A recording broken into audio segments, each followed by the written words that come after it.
Good afternoon, ladies and gentlemen. Welcome to our little lectorium. I hope you enjoyed GITEX, and I hope you have some nice time today. Next 20 minutes, we will have a little conversation about the most important things in cybersecurity. And this most important thing in cybersecurity came after when you fix everything, when you have cybersecurity in place, and now the time to talk about money. And I hope we will run through this theme today. And I will try to find out with yourselves how to optimize cybersecurity budget, getting even more results from cybersecurity than it used to be. And first, I'd like to understand that we can both together have a real understanding about the challenge we have. So let's say in the modern world, when we have like a financial crisis and everything like that, so the biggest challenge in cybersecurity that keep cybersecurity level on the most level we're able to achieve is a minimum amount of money we're able to spend on this. So we need to have a process. How can we optimize the cybersecurity budget without any disruption for cybersecurity protection level? And the first thing, everyone, when it starts to when it comes down to cybersecurity calculation, the cost, everyone know how to calculate the cost. It's simple. Cost of labor plus cost of operations.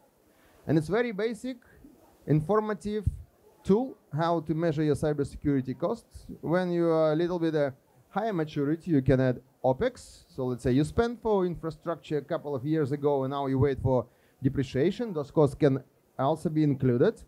And then you have shared processes. When you're gonna really advanced and mature organization, you can calculate cybersecurity cost adding shared services. Like you spend CPU time for your servers running your EDR, so then it can be calculated. Your employers participating in education sessions, this time can be included in the cybersecurity budget. So you spend the money in the cybersecurity, it's indeed, but it's only about prevention. So you may need to do more for calculated true cybersecurity cost, and we will touch this later. So once you have a cost in place, you need to understand what's the budget for future you have. And there is simple approaches everyone use. The first is to use benchmarks. So benchmark is like, okay, I will compare my budget with the budget of a different organization, the same sector, maybe like a different economies, different regions, and I will get an estimation what the right budget looks like. It's good. It's very basic tool, can give you some estimation for the budget, but still, it is not perfect because different company has a different background, different context, different business perspectives, and the budget may differ wildly, and you will struggling to find out the right proportion, right budget, right the company to benchmark against. And in first place, those numbers cannot be relevant and true. So you go further and you said, okay, I will calculate my running cost year to year, and I will see the trends, how it's grow, how it's mature. Yeah, it's a nice tool, but sometimes is full of noise. Like you're buying some software from abroad and you have a currency exchange rate, and the problem is the currency exchange rate may different year over year, and at the end of the day you may have a growing cybersecurity budget, but it's only reflects growing labor cost and different exchange rate. So let's say management may expect that as you grow 5%, then cybersecurity increase for 5%, which is not true. So you can use this tool. It's an informative and visually pleasant tool, but still you need to understand this is not something which is clearly give you the picture how to budget, like how to elevate the budget with elevation of cybersecurity layer. Okay, you can compare your budget with the IT budget. So if IT budget growing, then your budget should grow. And the big difficulties here is to find out right ratio, because it can be 8%, like many benchmarks suggest.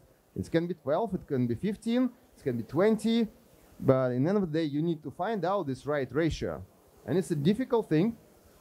And okay, so IT may grow, but cybersecurity environment may change as well. So just tie yourself to proportion of IT budget is maybe good approach, but still not perfect. In the end of the day, we have three different ways how to calculate the budget or how to plan budget, report about budget, but both of the ways a little limited and may not help you to optimize the budget, only help to report the budget. And once you have done with the cost and a budget and spend that money, you need to give some feedback to management. So show them what's the success, so what they get from this money. And there's three typical approaches we have. First is maturity and benchmark, which is right for very, very immature companies. But once you grow maturity, maturity is not enough for you. Sorry for this kind of nice language. Yeah, you may calculate your maturity different ways and get different results. And what's the purpose or what's the reason, what's the benefit for the business to hear that cybersecurity was 3.0%, maturity 3.0, and now 3.2? It's difficult to kind of present this result as a success. And you go further and said, okay, I will use certification and compliance way. So if I get certification, if I'm compliant, then this is success. Maybe, but still is not enough, because when you have a certification, it's just a certificate. You just make something which is kind of, you've done your math, but this may not be a right math for you. So certification may reflect that you've done something which is pleasant for certification authority, but may not be relevant for your business expectations and may not bring you success. Same for compliance. So you do compliance as a license to operate, but beyond the compliance, there is a level of security you'd like to have, and compliance will not reflect this. And for the kind of most mature organization, they use a risk management, which is kind of right tool, good tool to demonstrate a success, because you may have a quantitative risk assessment, you have a sophisticated methodology behind, you're dealing with the numbers, you have a mathematical models, but in the end of the day, what do you have? You have your kind of risk posture of today, and you compare this with the risk posture of tomorrow when you spend the money and you'd like to demonstrate the success. And this will be comparison of two different presentations. For the business, it may be good if they trust and believe you and you use a kind of right methodology and right tools. But still, it's a nice result, but whether it means success is a different question. So what we have here is a weak connection for the goals of cybersecurity. So let's say the way how do we measure success right now. So to sum up, if you use let's say common standard methods, we have a critical paths method with a running cost calculation. We have a noise and volatility, which affects our long-term finance planning. And we have a disconnection from results. So we have a lot of things which is kind of don't really help us to communicate with the business in terms of money.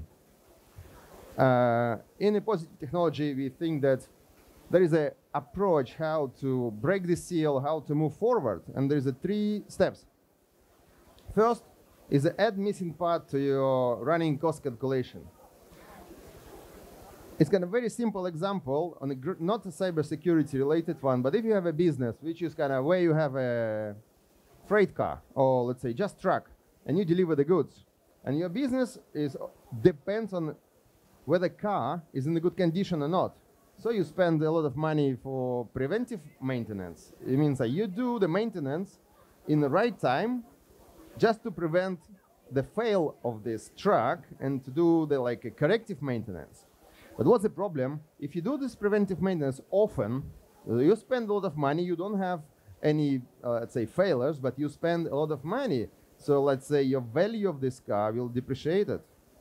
But if you kind of start do this less, you may have big incident with the car, let's say failure of the car, and you need to spend the money for corrective maintenance, and you will not earn the money from the truck this time. So again, the value is depreciated.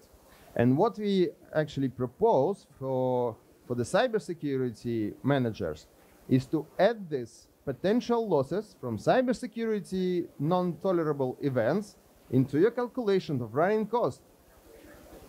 What it will give you, just for example, if you imagine, so you spend the money from the same pocket for cybersecurity licenses, services, and everything, and you will spend the money from same pocket if you need to pay the ransom.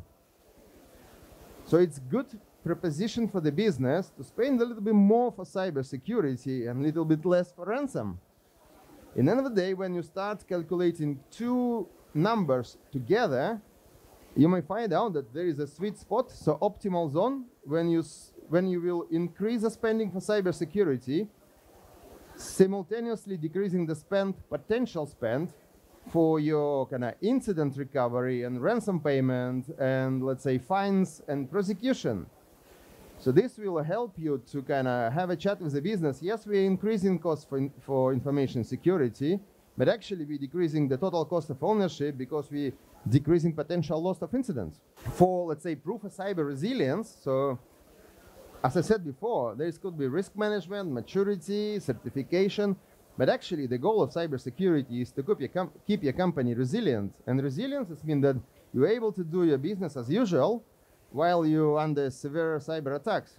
So this is a goal, and your kind of demonstration of results should not be disconnected from this goal. So what we think is a good demonstration of cybersecurity results is participation in the bug bounty program.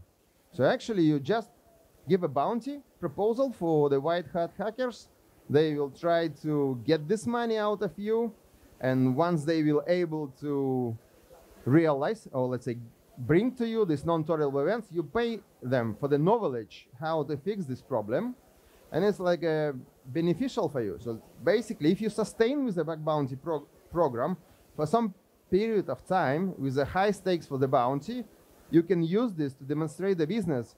Let's say, hey guys, we are ready to pay this amount of money, but no one able to bring this to us because our cybersecurity is good enough and we're resilient. We are on a constant attack and we don't have any problems. We don't need to pay. The second thing is the red team test. So you need to kind of consider to have this frequent and a constant, or even constant, because this is again proof that you are cyber resilient. So you're able to withstand cybersecurity attack without disrupting business as usual operations. And next thing, the last thing, it's a measurement. So typically you measure your cybersecurity efficiency in different terms. So what we propose as a positive technology is to start measure time to attack and time to response. Once you do this, you need to compare these numbers, and if you see that time to attack constantly, or like most of the time, less than time to respond, so kind of you able to respond in a little time, an attacker need to spend more time to attack you, then you're cyber resilient, because most of the attack you will able to detect, contain, and eradicate before they will get to your crown jewels. So instead of kind of having certification in place or risk management in place to demonstrate that you are cyber resilient, it's better use these three tools. And we have a cybersecurity approach, which we call result-driven cybersecurity, which trying to bring everything together, solving some challenges from a business. Let's say the business understand that there is a cybersecurity dependency growing. Why? Because business try to be as much digital as it's possible. And when it's happened, so cybersecurity dependency will grow as well. And in an operational risk area, the cybersecurity source of risk will grow and grow and grow and need to have attention from a board level. So trust in cybersecurity defense, the business all the time doubts whether it's kind of spending too much money and what's the effect. So by following this methodology, you will be able to clearly demonstrate what's the effect of the business investment. And high demand for cyber skills. In our product portfolio, we have cybersecurity autopilot automation tools. What does it mean? when you have a lack of the skills in the market, or they are very expensive, or you have a limited budget, you need to spend the budget for cybersecurity and for IT as well, you may need to have find the right balance. And cybersecurity autopilot may solve this problem. So basically, you can tell to HR director, you don't need to hire cybersecurity expert, pay them high wages. You may use cybersecurity autopilot, spending less on FTE in cybersecurity and more in IT and software development, which can good and bring a value. So basically, result-driven cybersecurity is a way how to be focused on the big things which matter for the business, how to prove cyber resilience, and how to maintain this right balance for time to attack and time to response. So this is the kind of consultancy approach we deliver to the clients. And in the end of the day, you will be kind of focused and effective. So your cybersecurity will only deal with the non-tolerable events, which is really big deals and focused on a board directors level. Effective because you're able to calculate total cost of ownership and you know how much money you spend and how much money you kind of don't spend for ransomware and all this incident recovery. It's measurable because you understand time to attack and time to response things, and you run on cyber autopilot, so you're less dependent on the skill market, and you're able to kind of spend more money for IT, which is really kind of beneficial in a digital organization. And this is more or less everything.